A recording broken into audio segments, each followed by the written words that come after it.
I was at the Hilton Hotel in downtown Albany near the Capitol.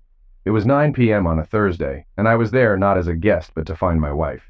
She was there with her boyfriend. She didn't know I knew, but I did. I'd known for a while, and it ate at me daily. I had to act. I thought long and hard about what to do. I tolerated her affair for months, hoping it would end. It didn't. Diana kept seeing Darren Ranger, while pretending to be a loyal wife. Our talks about future plans were lies. I wondered what I did wrong, why she turned to another man. Clearly, I wasn't enough for her anymore. I tried to let her have her fun, hoping she'd come back to me. But once she tasted life with other men, she wouldn't return. After months with no change, I decided to end it. It took time to accept this. I worked long hours, often 18-hour days. Was this why she sought another man? Was I neglecting her? I didn't think so, but something was wrong. Why didn't she talk to me if I wasn't meeting her needs? Why not just leave? Instead, she kept a boyfriend and lied, saying she loved me. Why not end it maturely with a divorce? Too many questions, not enough answers. I devised a plan. Not perfect, but one I could live with. I wasn't there to be violent. It wasn't worth it. I wouldn't punch up her boyfriend. My lawyer warned against it. I'd end up in jail. No, I was there to end our relationship, and maybe give her a moment of misery. You want to know about me? I'm David Walters, 31, born and raised in Albany. I'm an emergency room physician. I used to work at the main hospital. I have a mother, father, and brother nearby. I also have a wife. I recently took a leave of absence to recover from burnout. My own doctor advised it. I haven't told my wife because she doesn't care. I needed rest, especially after discovering her affair. My wife is Diane Walters, née Stapleton. She's 30 and works for a national bank. We live in a nice 2-bedroom apartment near the hospital, no kids. Thank goodness. Diane is 5 ft 8 inches with long brunette hair and very attractive. She catches men's attention easily. We met at university in an English class. I liked her from the start. I asked her out, and we were together until today. After university, we lived together for almost 2 years and married after I finished medical school. I avoided huge debts thanks to my parents' help. I worked hard every summer to earn money. My family is doing well. My father runs a successful construction business with over 100 employees. I work for him in the summers to pay for tuition. I know hard work. Now I work 18-hour hospital shifts and am on call on my days off. But you don't care about that. You want to know what's happening at the Hilton with my wife? Well, it's about to unfold. I've known about her boyfriend for a while now. Why haven't I acted? It's a fair question. I went through stages of grieving my marriage before deciding. At first, I was shocked Diane was cheating. I thought we were a team with shared dreams and plans. We even talked about having kids and looked at houses in the suburbs. We opened a savings account for a down payment and baby expenses. My salary as an ER doctor was growing rapidly, and Diane earned well at the bank. We were financially stable with a bright future. I discovered Diane's affair by accident. A nurse from the ER saw her with Darren at a restaurant. Diane and Darren had been seeing each other for almost 2 years. And when I found out, I was devastated. I watched them enter the hotel and head for the elevators. They went to the 12th floor. I sat and reviewed my plan, knowing I needed to address this disrespect. I went to the front desk and asked to call Darren Ranger's room. Darren is a local business owner with a wife and 2 sons. He was having an affair with my wife, who was his loan officer. When I found out, I couldn't believe the extent of her infidelity. A nurse at work mentioned seeing Diane and Darren together. The cat was out of the bag. A few days later, I casually mentioned to Diane that Rhonda, the nurse, saw her at a restaurant with a friend. Diane's face went pale but recovered quickly.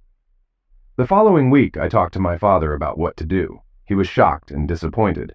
We came up with a basic plan to protect myself. I also spoke with my supervisor at the hospital. She agreed I needed a vacation to deal with the situation. I even met with the in-house psychiatrist who recommended time off to recuperate. My next step was to hire an investigative agency to find out what Diana was up to. Within a week, they had a clear picture of her and Darren Ranger's activities, including the hotels they frequented. A discreet bribe to a hotel clerk revealed that Darren had been renting a room almost weekly for the past 2 years, often with the same woman, Diana. I then withdrew all the money I could from my bank account and prepared to confront the situation. I knew Diane would meet Darren after work, thinking I was on a long shift. As soon as she left, I packed my essentials, loaded my bike, and arranged for my dad to pick up my car later. I packed lightly for the road, just clothes, a toothbrush, rain gear, and an iPad. My bike, a 2016 Honda Africa Twin, was equipped for long-distance travel. My plan was to tour North America, avoiding freeways and staying in small hotels and bed and breakfasts.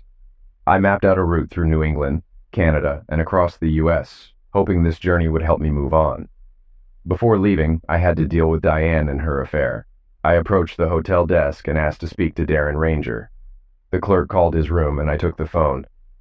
"May I speak to Diane Walters, please?" I asked. "There's no one here by that name," Darren replied, faltering. "Just tell her there's been a pass away in her family. Tell her David Walters died today," I said firmly. I hung up, handed the phone back to the wide-eyed receptionist, smiled, and left the hotel. Outside, I waited on my motorcycle. Diana soon ran out, not seeing me, and got into a cab, likely heading to our apartment, now hers. I, on the other hand, was heading toward freedom. Oh my God! Someone called Darren saying David was dead. I needed to get home right away. I dressed quickly, ran to the elevator, and grabbed a cab. Once home, I rushed to our apartment, struggled with the key, and searched for David. He wasn't there. Catching my breath, I saw an envelope with my name on it. Inside was a note and David's wedding ring. He knew. I read the note. "Diana, consider me dead. Our marriage has been dead for a long time. I took what I wanted. The rest is yours. I told the management company I'm no longer living here. You can decide whether to stay or move. Don't look for me. I'm taking a break from work, life, and your affair with Darren. You're no longer interested in being married to me. Enjoy your life. David. My attorney will contact you soon with further information." What am I going to do now? I never thought David would find out about Darren. Our affair was just for fun. David worked so hard and we had little closeness. I was lonely and thought we could still be a normal family one day. But that plan is ruined. Darren was charming, and it was easy to get infatuated with him. I thought seeing him once or twice a week wouldn't affect my marriage. I tried calling David, but his number was disconnected. I called his parents. His father told me David had left and to go to hell. Looking around the apartment, I saw most of David's things were gone. His closet was empty, and a few books were missing. There were black garbage bags in the kitchen filled with items he left behind. I was devastated. I decided to visit his family the next day to understand what I'd gotten into. I called his friends, but they hadn't seen him in weeks. No one answered at his brother's house.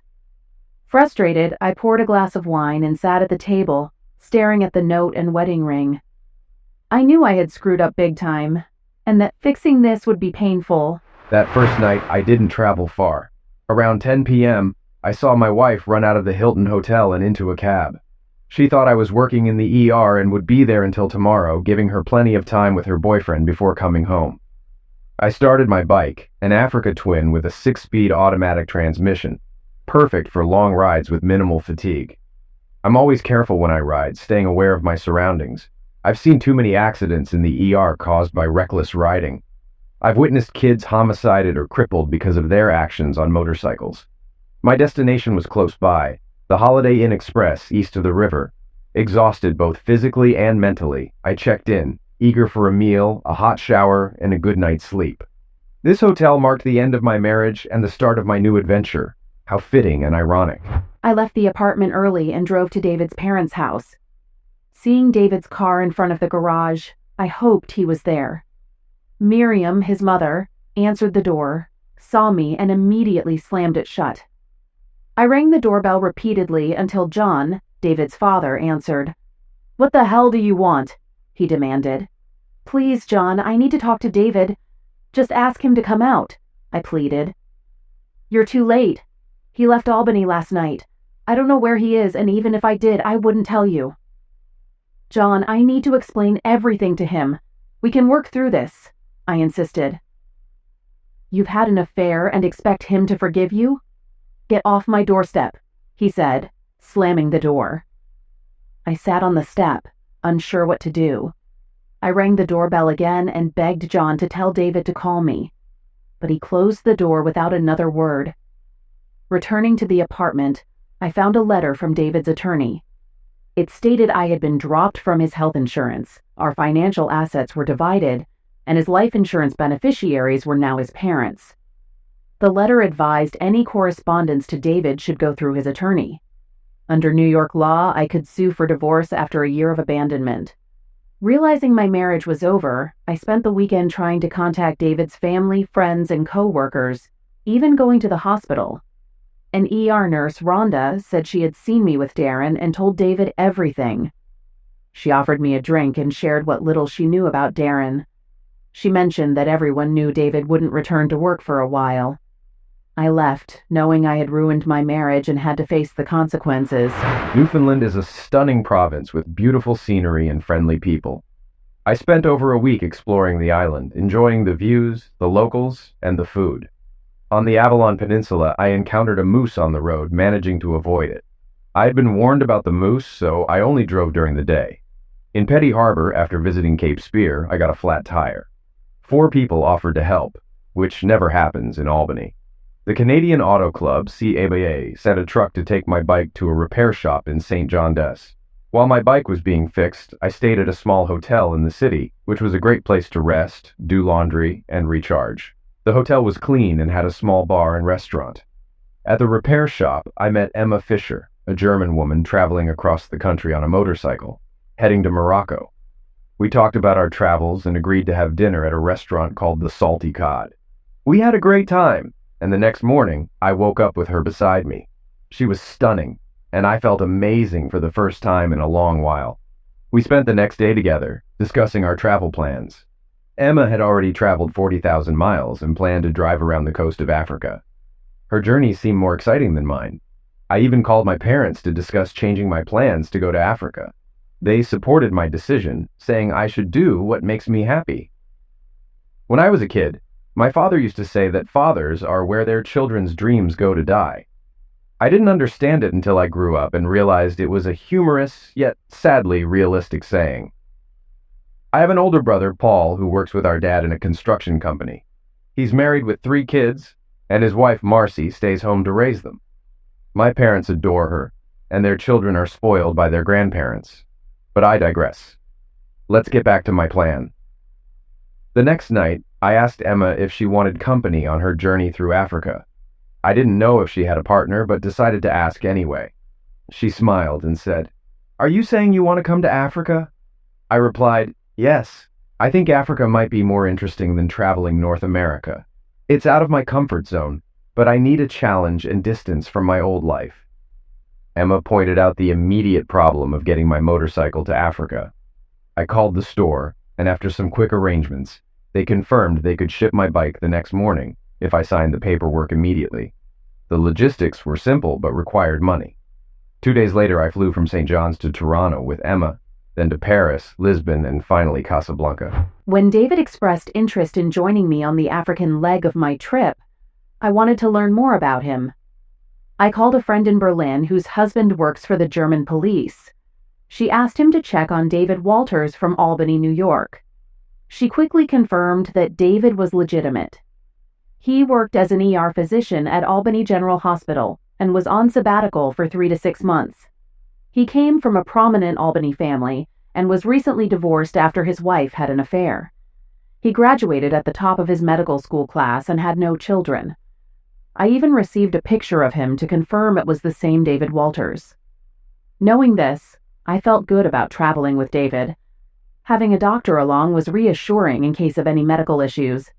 However, I also understood he was likely suffering from his wife's betrayal, prompting his long solo trip.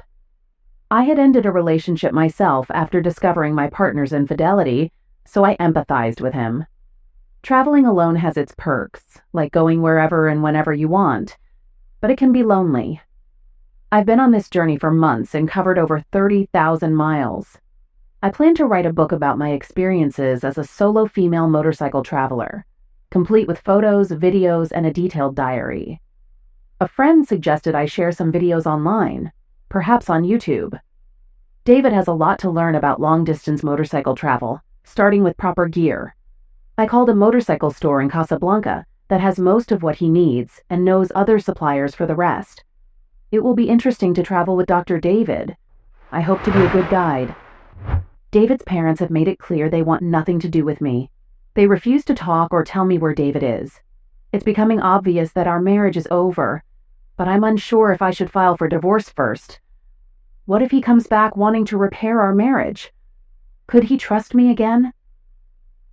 After Darren ended things, fearing his wife suspected the affair and might hire an investigator, I felt very lonely. He was also worried David had informed his wife about us. My social life is almost non-existent, but I need to get out and see people. I plan to start joining my coworkers for Friday meetups after work. Staying inside my apartment is suffocating. I need a change of scenery. Almost 2 months have passed with no word from David. It's clear he wants to end things. What did I do so wrong? He was never there for me, always prioritizing the hospital. I needed him too. I love him, but our conflicting schedules left us little time together. I have needs as well. Darren visited me at the bank yesterday. He thinks his wife is no longer suspicious and wants to resume our affair, suggesting we use my apartment to save on hotel bills. I need closeness soon or I'll go crazy. I hoped it would be David, but without him, I might have to settle for Darren. Damn it. Casablanca is an amazing place. Known as Al Dar al Baida in Arabic, it's Morocco's main port on the North African Atlantic coast, with a population of about 4 million. The city blends the old with the modern. While waiting for our bikes to arrive, Emma and I stayed in an inexpensive hotel. We toured the city, bought gear, enjoyed local food, and learned about its history and culture. Due to bad weather, the ship was delayed by 2 days, so we stayed in Casablanca for 8 nights. Some of those nights were the best of my life, and the rest were just as enjoyable. Morocco's beauty is incredible, and so is Emma's. The more I learn about her, the more I like her. She's not only physically beautiful, but also smart, resourceful, and a great motorcycle rider. She has tons of common sense and isn't afraid to use it. Emma taught me a lot about adventure riding. She has a longtime boyfriend referred to as her common-law husband, but he left her for another woman, and she moved on with her life. In Casablanca, I bought essential equipment: gasoline, oil, tools, extra LED headlights, a GPS system, top-quality riding gear, a sleeping bag, an inflatable pillow, and a small gas stove. We planned to stay in bed and breakfast inns and eat local food. Adapting to the local diet was challenging at first, but I got through it with Emma's support. I received a letter from my attorney saying Diane hadn't contacted me. I didn't care about her anymore. She was supposed to be having fun with another man and pretending to care about me. What a load of crap. After Casablanca, we rode to Marrakesh via El Jadida and El Bedouza. The indirect route offered a great ride and beautiful scenery. Emma, who speaks German, English, French, Spanish, and some Arabic, was invaluable. The journey to Marrakesh took 5 days and over 1,300 kilometers. It was the best trip of my life. Marrakesh, with about 1 million people, blends old and new. We decided to stay for 3 days to explore.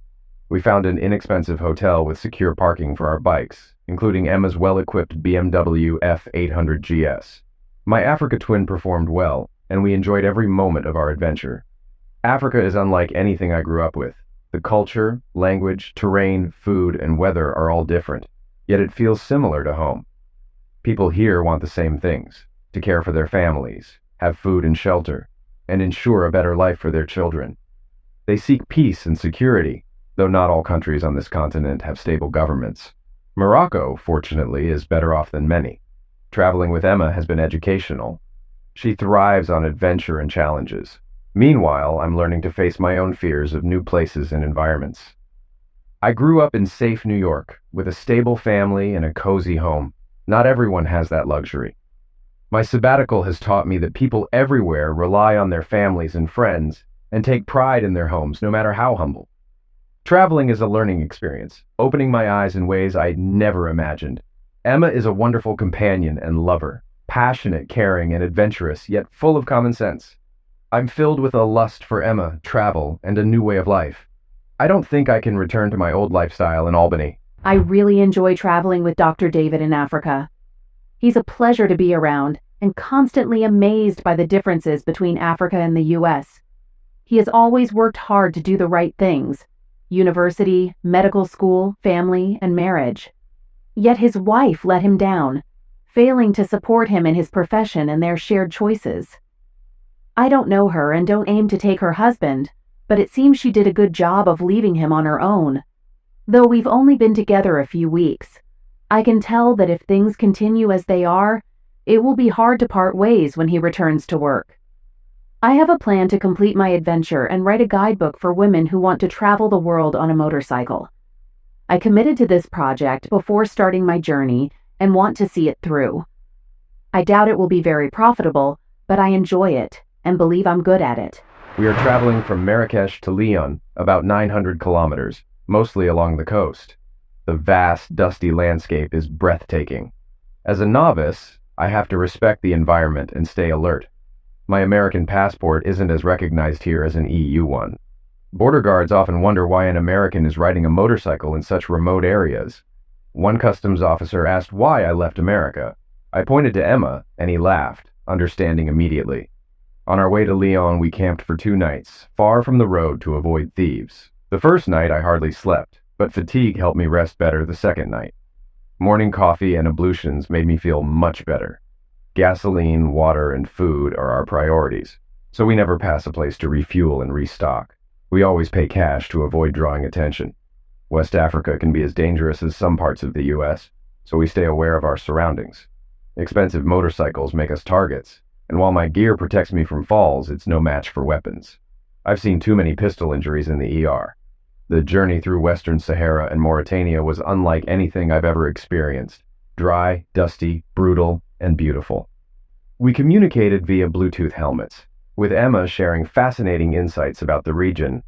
Her nonstop talking was mesmerizing. I loved it, but it was also daunting due to its foreignness. After Lyon, our goal was Dakar, Senegal, over 1,800 kilometers away, requiring 4 days of intense driving. The heat and dust were relentless. Emma constantly reminded me to drink water, and I emptied my 4-liter Camelback daily. Sometimes we had to stop to relieve ourselves, and once I tried to take a picture of Emma squatting, which led to a hilarious chase. Traveling through Western Sahara and Mauritania was repetitive, wide open spaces with nothing around. We carried extra fuel and had to use it a couple of times. My bike, with a bigger engine, consumed more gasoline than Emma's BMW, so I planned to get an extra gas tank. We had a breakdown and spent 3 hours fixing it on the side of the road. We camped for 3 nights, and despite not showering, being carnal with Emma was still amazing. We used a little water and soap to wash the essential parts and brushed our teeth with a cup of water each. We crossed the Senegalese border at Diama, avoiding the more complicated and costly Rosso crossing. Near Diama is St. Louis, a city divided into different parts, some on islands. The contrast between poverty and wealth was striking. We found an inexpensive hotel, Hotel de la Poste, with secure bike parking and a nearby police presence, reducing crime. Emma and I rested after our desert crossing, enjoying the bed, food, hotel pool, and laundry room. Checking my email, I saw updates from my family and my lawyer. Diane had written, asking where I was and when I'd return to Albany. I instructed my parents and attorney not to disclose my whereabouts. Diane hadn't started divorce proceedings yet, but I expected she would soon. She had been having an affair for 2 years, so our marriage was over. If she didn't file for divorce, I would. I'm enjoying the best time of my life with Emma, though I don't know what the future holds for us.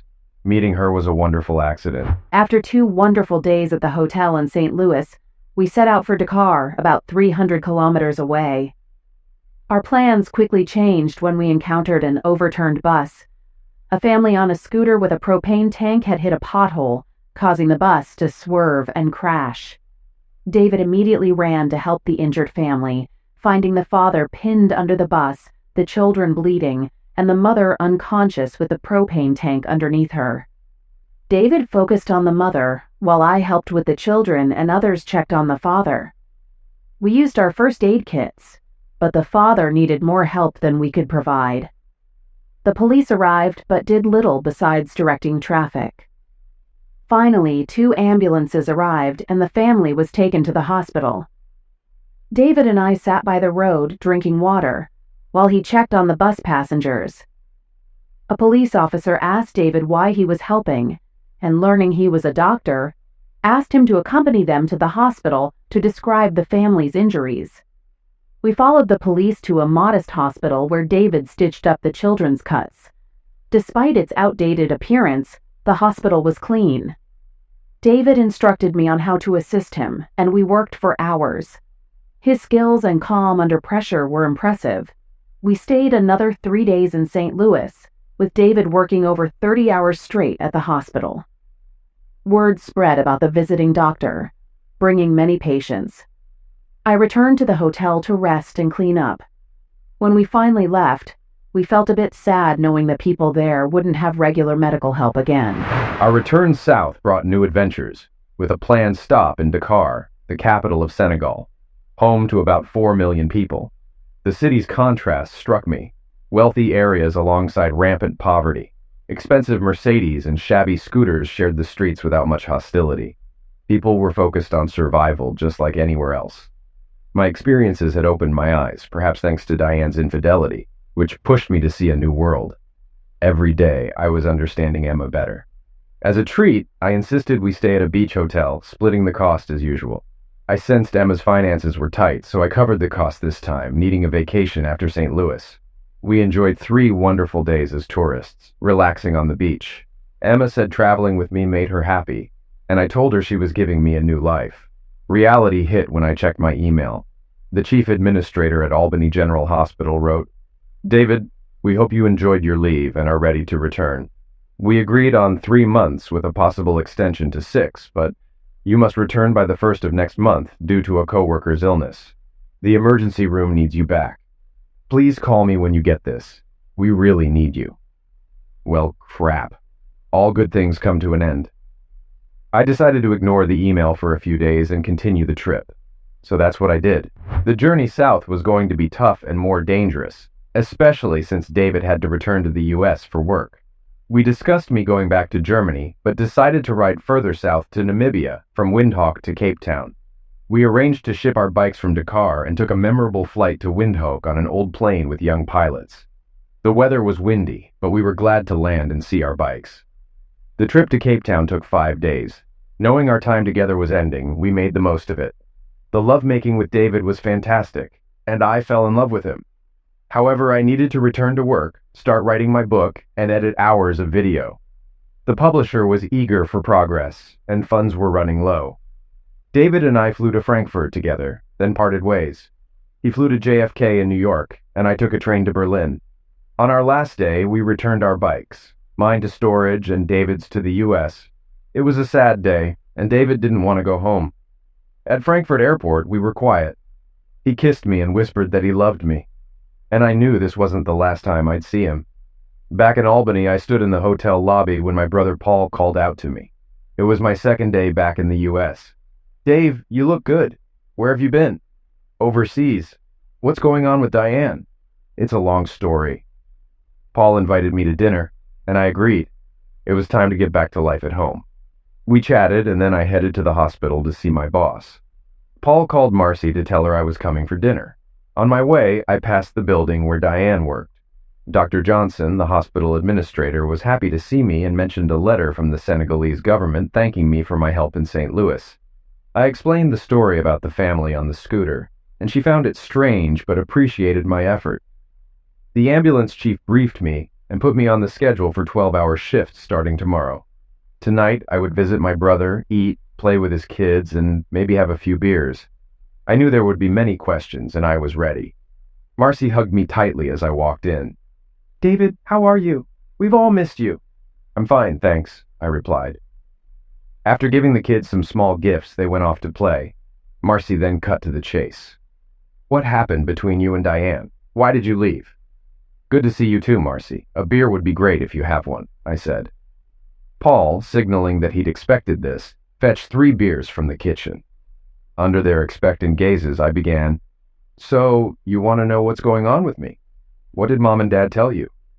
Marcy, frustrated, said, "Nothing. I even tried talking to Diana, but she wouldn't say anything. She just wanted information from me. So what's the story?" I spent the next half hour summarizing the past 5 months, touching on Diana's affair without delving into the investigator's report.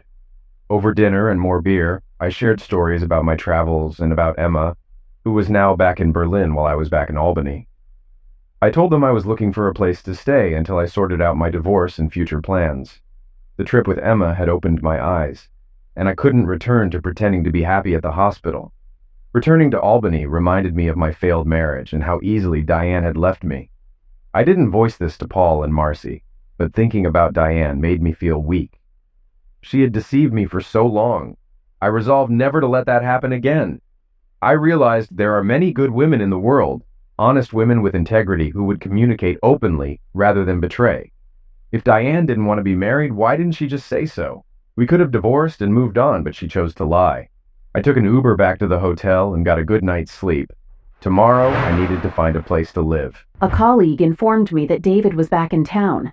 They had seen him at the hospital. I tried calling his parents, but they gave me the usual response: back off. Desperate, I decided to stake out the emergency hospital entrance, spending 4 nights watching from my car. I was surprised by how busy it was, with ambulances arriving constantly. To pass the time, I brought a book and snacks. On the second night, I needed to use the restroom, so I went inside. A security guard asked if I needed help, and I inquired about David. He said doctors' names are withheld unless you have an appointment and directed me to the main entrance. I thanked him and left. On the 4th night, I finally saw David. He was walking from the doctor's parking lot to the entrance. My heartbeat quickened, and I almost called out to him, but he disappeared inside. At least I knew he was back. My next step was to try to talk to him and convince him to come home. After a few days of searching, I found a nice, furnished one-bedroom apartment near the hospital. It was small, but had everything I needed, so I only had to buy linens, towels, and food. The building had underground parking and security, although no doorman. I quickly got back to work in the emergency room, dealing with daily fire shot sufferers, accidents, stabbings, heart attacks, and strokes. Americans' obsession with obesity was evident, unlike Africans who generally had better nutrition and maintained their health due to scarce medical care. All these emergency cases and their insurance payments funded my salary. 2 weeks after returning to Albany, I met with my attorney to discuss my divorce from Diane. There wasn't much property or money to divide, and I told her Diane could keep everything in our shared apartment. Leanne had already prepared the divorce petition, and I told her to proceed. I was surprised Diane hadn't initiated the divorce, assuming she wanted to move on. Back at my apartment, I realized I needed a hobby outside of work.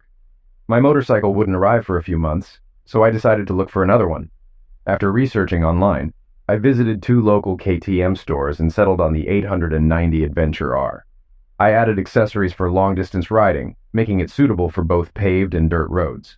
It wasn't cheap, but I had nothing else to spend my money on. Here's a quick guide to divorce in New York State. You can file for a no-fault divorce if you and your spouse have lived together for at least a year, or if the marriage has irretrievably broken down for at least 6 months. My attorney emailed me saying Diane had been served with divorce papers. Leanne expected to hear from Diane's attorney within a week.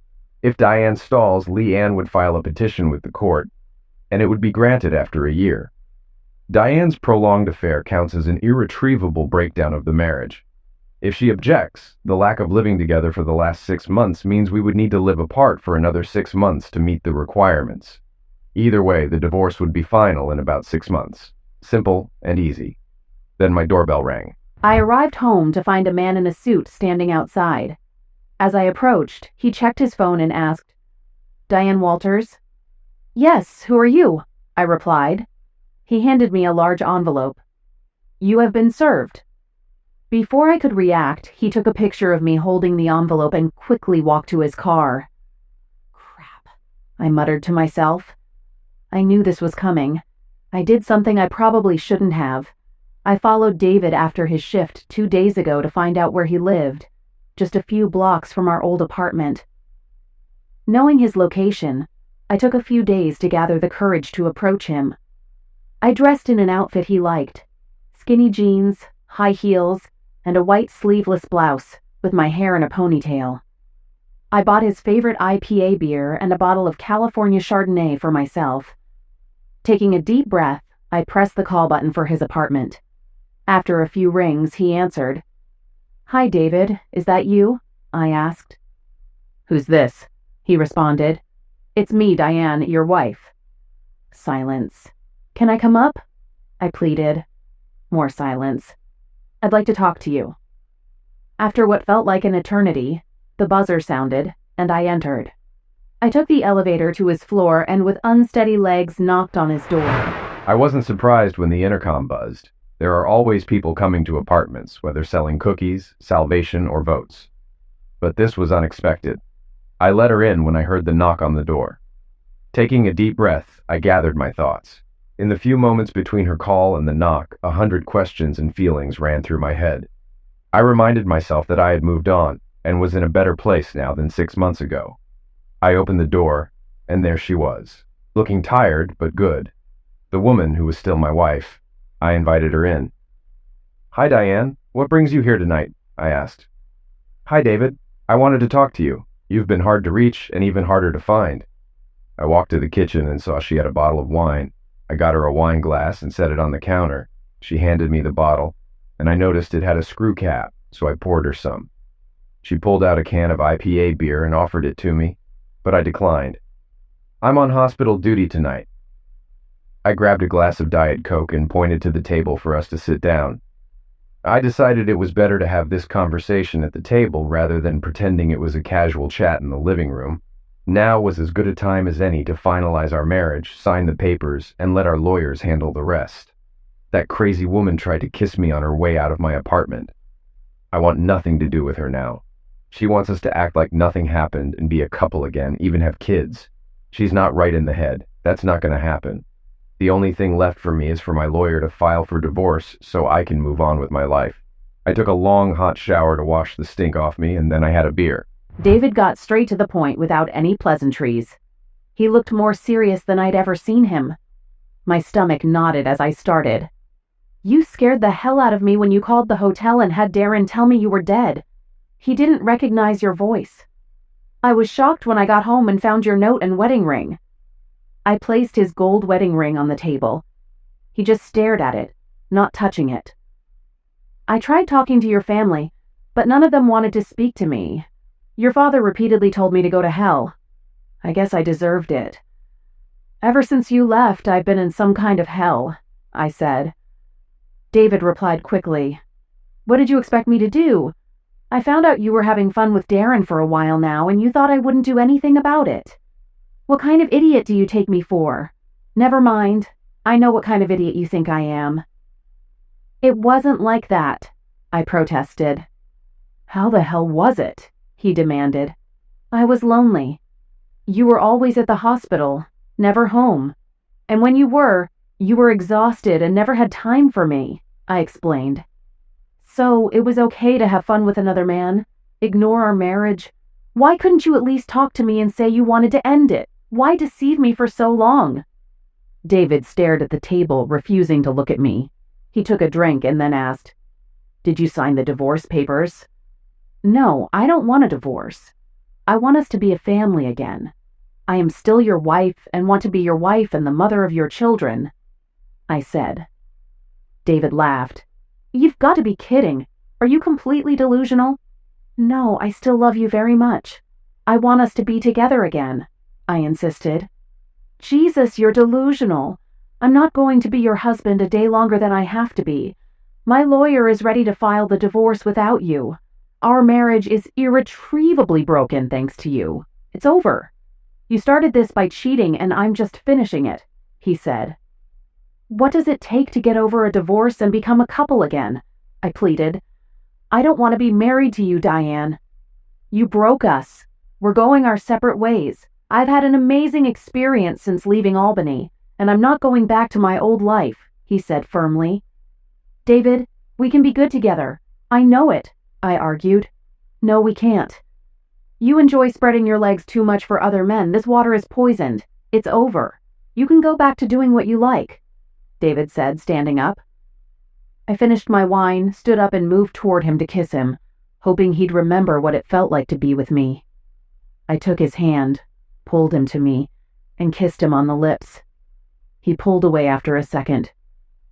"Don't forget to take this with you," he said, pointing to his wedding ring on the table.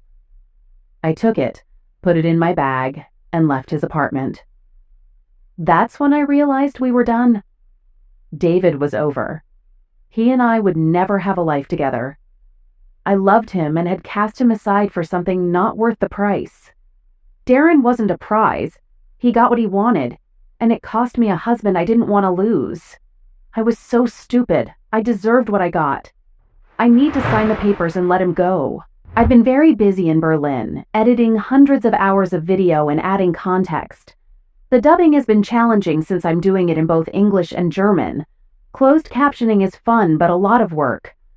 The past month has flown by. I sent David a few emails with short videos and pictures from his Honda in Africa.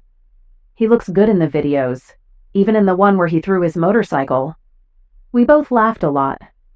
I asked my friend, whose husband works for the government, to check on David before we traveled to Africa to ensure he was who he said he was. Thankfully, he was. Recently, I asked Ingrid to have her husband Nick update me on David. I needed to know what was going on without asking David directly. Nick found that David is back working in the ER, and his lawyer has filed for divorce. The application was registered a few weeks ago, so he will be officially divorced soon. That's good because I have important news for him. But before I tell him, I need to take care of some things in America. I sincerely hope my news will please him. I need to tell David the news, but I'm not going to do it when he's still mad at his ex-wife. I need him to focus on me. Maybe a little more time, but not much more time. Yay. I'm divorced. It's official today. I have the paper in my hand. Thank God. Now I can move on and do the things I want to do. I need to figure out a few things first. Emma calls and writes often about her book and videos. She sends videos mostly of me doing stupid things like throwing my bike or almost running into cows because I wasn't paying attention. We both laughed a lot. I told her about my life, including Diane's visit, hoping for forgiveness and reconciliation. The disrespect Diane showed was the final straw for me. Learning about her affair sealed my decision. There was no going back. Emma listened to my rant and then said she had to go but would email me soon. She mentioned she had an announcement for me in a couple of weeks, but I'd have to wait. I figured it was about her book. A week after the divorce, I'm at Albany Airport, ready to fly to Berlin via Chicago and London. It's a 15-hour trip, and I'll arrive around noon.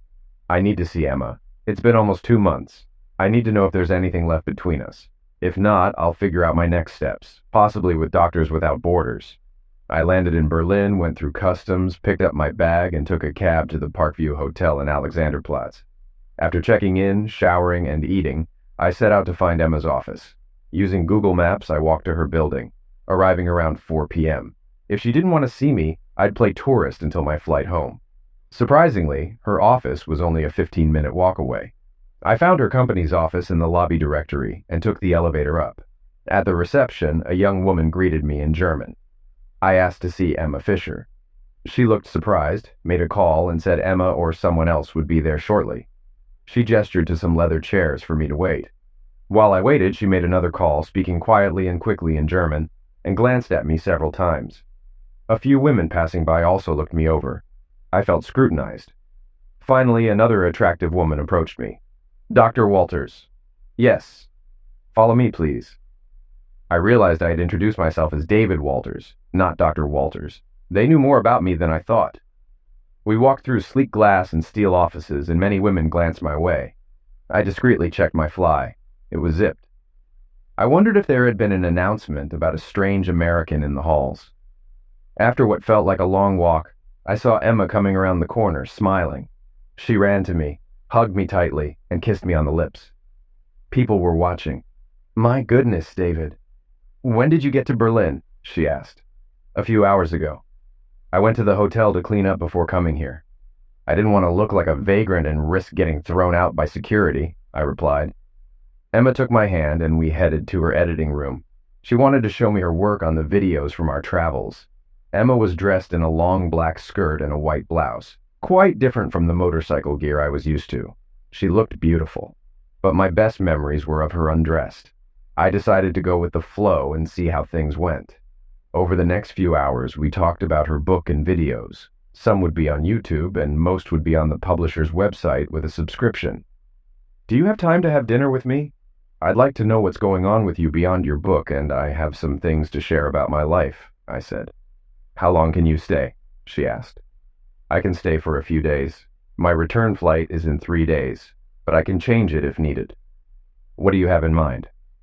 I wondered if she was asking me to stay longer or figuring out when to get rid of me. I was cautious. I want you to meet my family. I've told them a lot about you, and they are looking forward to meeting you, she said. I was surprised. Oh, I suppose I can do that. But first, I need to eat and try a good German beer. I can meet you after work.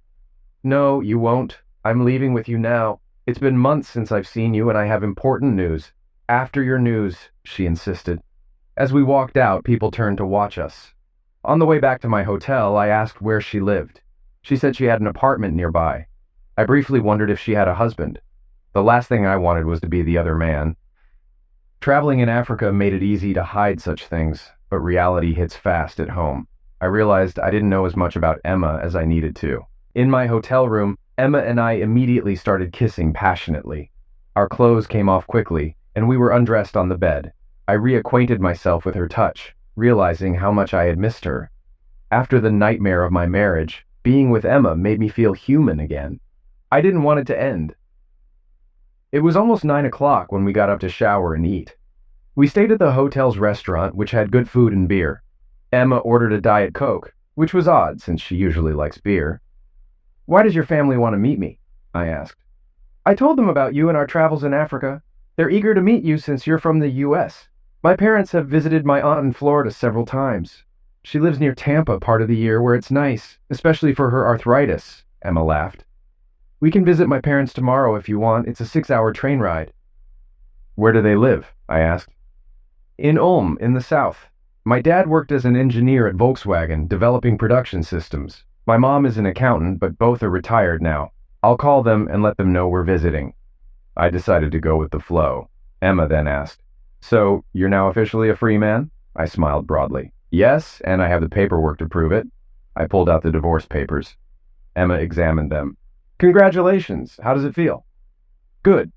It was inevitable after I found out she'd been with her boyfriend for almost 2 years. She didn't want to be with me. What do you want to do now? She asked.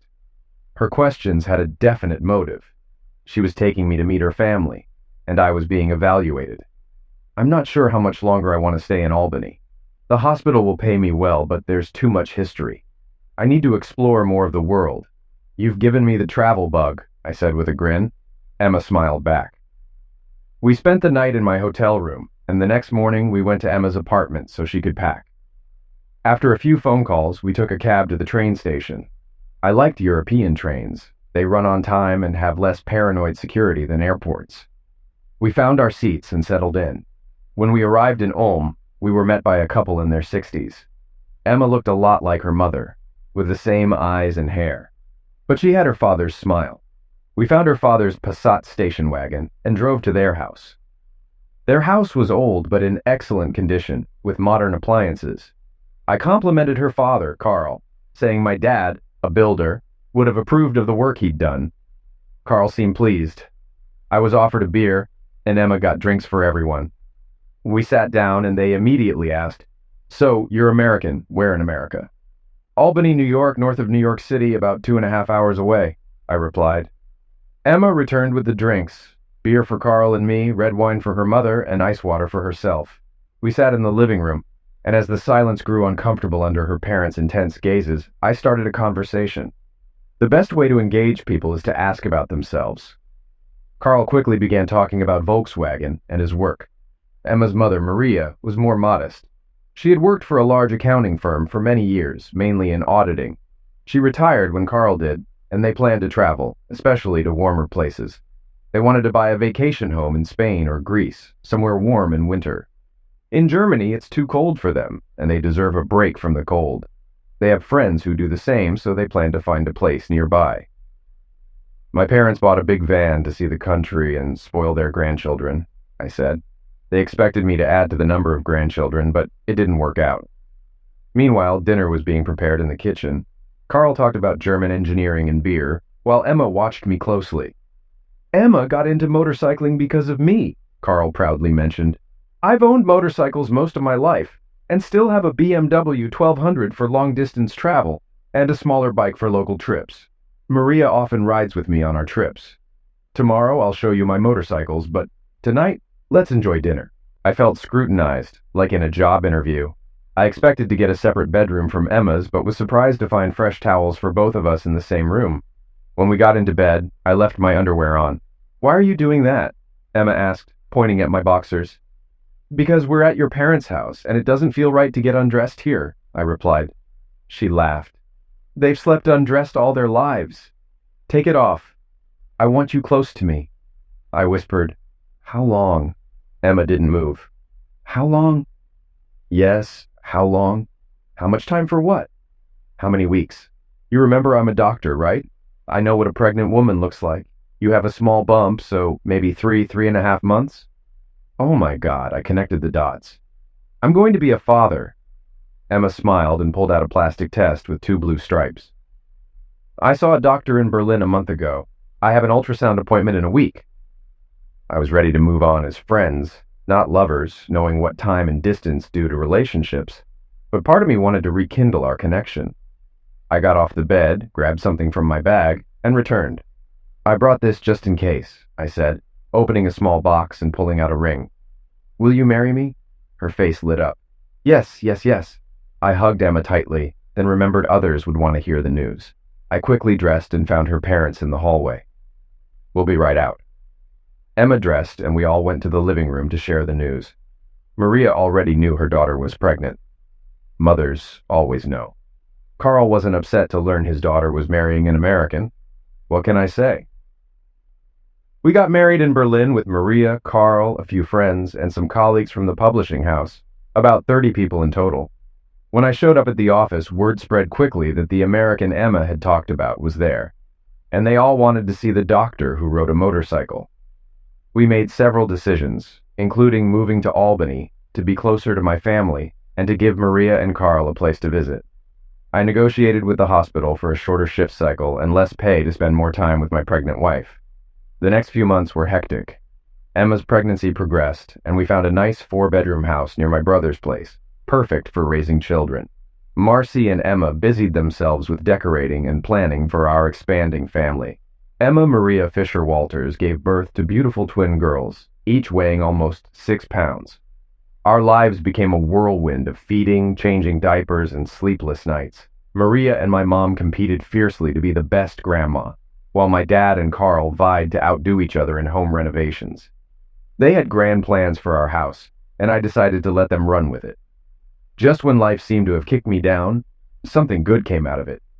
I lost my first wife because of her infidelity, which she hid from me for a long time, leading to the end of our marriage. I felt guilty, but she chose to cheat. Meeting Emma was a chance encounter. If I hadn't gotten a flat tire in Newfoundland while eating ice cream, I probably never would have met her. Meeting her was the best thing that could have happened to me. Now, I have a new life, a wonderful wife, 2 children, and a future to look forward to. This is the life I wanted. 2 days later, David and I returned to Berlin by train. We had a lot to do, and I wanted him with me at my ultrasound appointment. David spent time on the phone with his hospital and his family to share our news. His mother and father shouted over the noise of his brother, his wife, and their children. I heard phrases like, "David is getting married to that German girl from Africa." They were thrilled about our engagement and especially that I was pregnant. I told the publisher I would take a break but work from home on the book and videos as much as possible. At the ultrasound, we got surprising news. The doctor ran a wand over my abdomen to find the heartbeat. David stared at the monitor, and I saw a smile on his face, signaling all was well. The doctor made some buzzing noises and let us hear the heartbeat, but then I heard David say, "Oh, wow," which surprised me. The machine made rapid heartbeat sounds. David looked at me. "We're having twins." The doctor smiled, and I cried. I got the last words. Shortly after moving to America, I was shopping for children's furniture at IKEA with my sister-in-law, Marcy. A woman was staring at Marcy, clearly recognizing her. Marcy turned and spoke to her. "Hi, Diane." That was it. No pleasantries. I knew who Diane was, but had never seen her. She was David's ex-wife, the one who had an affair until David found out. "Hey, Marcy, how's it going?" Diane said. I turned, showing my very pregnant belly. Diane was quite pretty. Marcy introduced me pointedly. Diane, this is Emma, David's wife. We're shopping for baby furniture. She's having twins. Marcy took my hand, and we walked away. Under her breath, Marcy muttered, "Strumpet." We picked up our purchases, loaded them into the truck, and had a snack. Marcy filled me in on Diane's story, much of which I already knew, but it was helpful to hear it from her perspective. David's family never talked about Diane. She was old news, best forgotten. That night, when David came home, we made love. Being with him always has the same effect. I dreamed of us riding motorcycles and traveling. While that might not happen soon, David's parents offered their motorhome for trips with the little ones. The motorcycles might gather dust for now, but I'll think about it. It could be fun.